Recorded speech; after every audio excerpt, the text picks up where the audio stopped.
good day. Welcome to another edition of Spotlight on Mahopac Schools. Eric Gross, your host, along with Superintendent of Schools Anthony DiCarlo and the district's new athletic director, Steve Luciana. Steve, welcome. Thank you. Very excited to be here. Anthony, introduce our friend. So this is Steve Luciana. He comes to us via the Pelham Central School District in Lower Westchester as athletic director for many, many years. He replaces Frank Mealy, who was with us last year. Frank and Steve had a great transition period over the summertime. And I know Steve's excited because we're here because sports are started.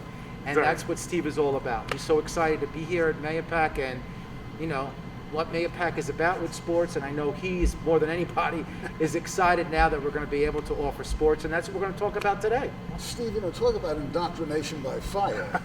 I mean, this has been unbelievable. Not only opening schools, should we open, but sports is all over the place.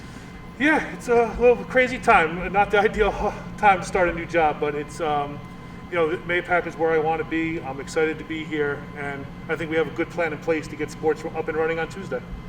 Certain sports, not certain every sport, sports, yes. Certain sports. Tell our viewers about that. So this year we are having Fall Season 1 start on Tuesday, September 29th.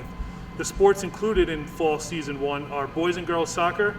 We have varsity and JV, varsity cross country, varsity and JV field hockey, and varsity girls tennis. And you're encouraging people to get out and support those Indians.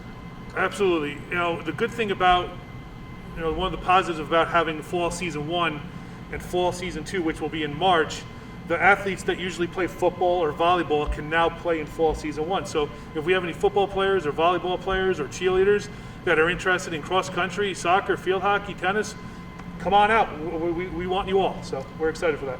Was that a difficult decision for you to listen to what the quote-unquote experts were saying, contact sports, no contact sports, with this COVID crisis in relation to high school programs? The main thing is their decisions coming from the right place. They want our students and our coaches to be safe. You can't argue safety in this time, so I understand it. In an ideal situation, we'd have all our fall sports up and running, but to make sure that everybody is safe, I do understand where those decisions came from. Anthony, you're out and about the community. This guy, by the way, any sporting event in Mahopac, the superintendent is there, be it girls, boys, you name it. What are you hearing out there in the community? Well, first of all, I'm excited because, as you just mentioned, for me, it's my therapy in the afternoons and at night. So I'm excited to go back to some therapy. But with that being said, I think it's very interesting, Eric, because many of these student athletes have been playing sports over the summer. And so, the community is saying, I don't even understand why we're having this argument whether there's going to even be sports in Section 1 or not, because they have been playing. And it's just the same way as in school, and this is the work that, Stephen is doing with his coaches and Lynn, because a part of this now also is different than we've ever experienced before. Just like Tom said in a previous spotlight about we've never done this before, it's the same thing with sports. There's social distancing, there's wearing of masks, there's, making sure that kids are separated over a period of, yards. So all that's got to be something we've never done before. That means practices are going to be very elongated, starting after school and going into, maybe 7:30 or 8 o'clock at night. So these are the things that are very much different. Social emotional well-being. We want our kids to play sports. That's really, and I said this months ago when there was a whole discussion whether or not there would be or not. I was out in front and said, listen, we need to do this for our kids. So I'm so excited that we're starting next week. It's going to be a little bit different. The games are going to be relatively back-to-back because we're starting later. So once we start our season, there's going to be like 3 games a week, for a lot of these sports. But we're excited. Will the students be wearing masks? Yes. Masks. Yes. And the athletes will be The athletes will wearing have masks on the field, absolutely, and on the bench. Coaches will be wearing masks as well. What about locker rooms? Locker rooms are a tricky situation. We have our locker rooms split up and taped off in 6-foot areas, and we're limiting the amount of athletes that are in at a time to get changed. If you are actually home, if a student athlete is home for the virtual learning that day, they have to come to practice dressed and ready to prepare. They won't have access to the building. If you're in school that day and you have an early practice, you'll have a short amount of time in the locker room to get ready. Similarly to what we talked about in a recent spotlight, with physical education classes where the children have to come to school in their gym clothes. We're ready to go. Yeah.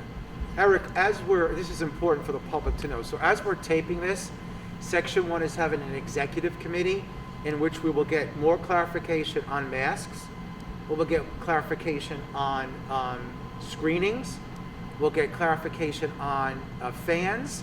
That's really, really important because, and Steve will update it, I'm sure we'll probably do another spotlight later on, because some of these things Section 1 is going to do as a section as to what the protocol should be with the wearing of masks, with the fans that could be at games or not.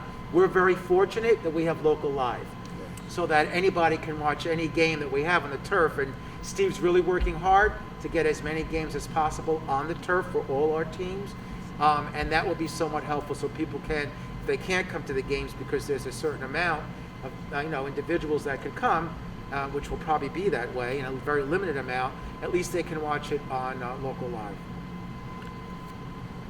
What's going through your mind now as we're about to begin the new school year when it comes to sports, athletics, a whole new horizon? I'm excited for it. I mean, it's new, but I'm so excited to have the student athletes back. The one thing about my job that I love is forming the relationships with our student athletes. I haven't had that opportunity yet. I haven't had a chance to meet our MAPAC students yet. Tuesday, it's almost like Christmas morning for me, looking forward to meeting the students here at MAPAC, meeting our student athletes, seeing them out on the field.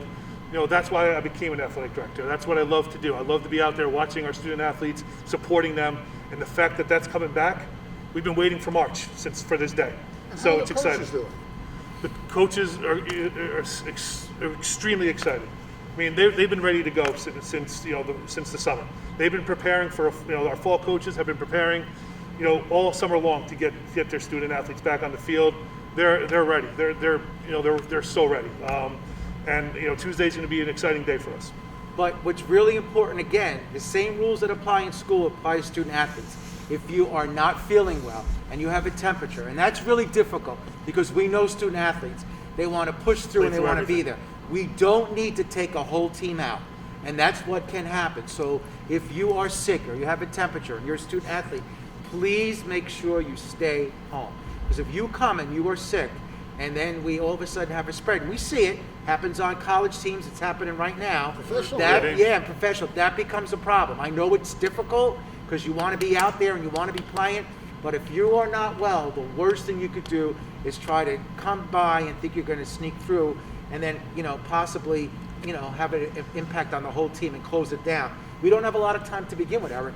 What is it, Steve? Maybe 3.5 weeks of a season before possibly going into sectionals? Yeah, I mean, by the time we start our games, which the first available day to start games is October 10th, and the season's probably going to end, November 10th.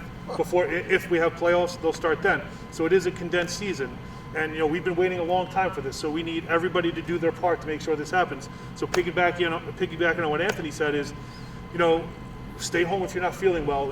Do what's right for your team. Be a good teammate. Follow the rules. Be careful at home. Don't go to places that you might be able to catch it. Stay out of large groups when you're not in school. If we really want our sports back, we got to do our job and we got to be responsible. Okay. And busing, we're used to one bus for a team. Now because of social distancing, we have to have multiple buses to go to away games. So it's, the guidance again is very clear in what we have to do, and it will be like no other sports year to begin the season. And we're waiting to see that, hopefully we're going to get through it and we're going to have great success. But we just want the kids to go out and play. It's not about wins and losses. We want them to get out there physically, socially, emotionally, get out there and be a part of a team and be able to compete. That's really what it's all about. An integral part of the school system in MAPAC are its athletic teams, as the music department and other departments as well. So very important, as the gentlemen say, you're not feeling well, if you are a student athlete, stay home. Do not risk infecting the entire team. And to your point, and I think this is really important because I know, and we're also working hard, and I have a meeting coming up with our extracurricular activities such as band and chorus and the like. They're going to probably first start off virtually because the big question now, and we even talk about now, winter sports is indoors, right? All these sports are outside. I think what the next layer is, what are the guidelines going to be for indoor sports and indoor programs, and what can or can't we do as we move forward. So by no means are we trying to negate the other extracurricular activities. For right now, the guidance is pretty clear on social distancing inside of places. As we look towards, the new guidance, hopefully we'll be able to start to wean back some of these programs and do some of these things as that guidance changes. Because you're right, extracurricular activities in total are important for a high schooler, and that's really an important piece to that conversation. Let's hope the weatherman is kind to us. Yeah. We have a nice mild fall this year. Right, and to your point, you used to be able to say, okay, if it's raining outside or thunder and lightning, we can go inside, and you can't do that anymore. So, we have the turf, which drains really well, and so if it's raining and it's drizzling, we'll be out there. Thunder and lightning is a whole nother situation, and there's nowhere to go. You can't come back inside again because of the issues of social distancing. So, it will be a very interesting fall. Well, Steve, we wish you the best. Thank you, I appreciate that. A successful school year, a healthy school year in Mahopac. Thank you very much. Steve Luciano, the athletic director in the Mahopac School District. The Superintendent Anthony DiCarlo, I'm Eric Bruce. We thank you so much for joining us for this edition of Spotlight on Mahopac Schools. Until next time, be safe. Bye-bye now. For more information, please visit our website, www.mahopac.k12.ny.us.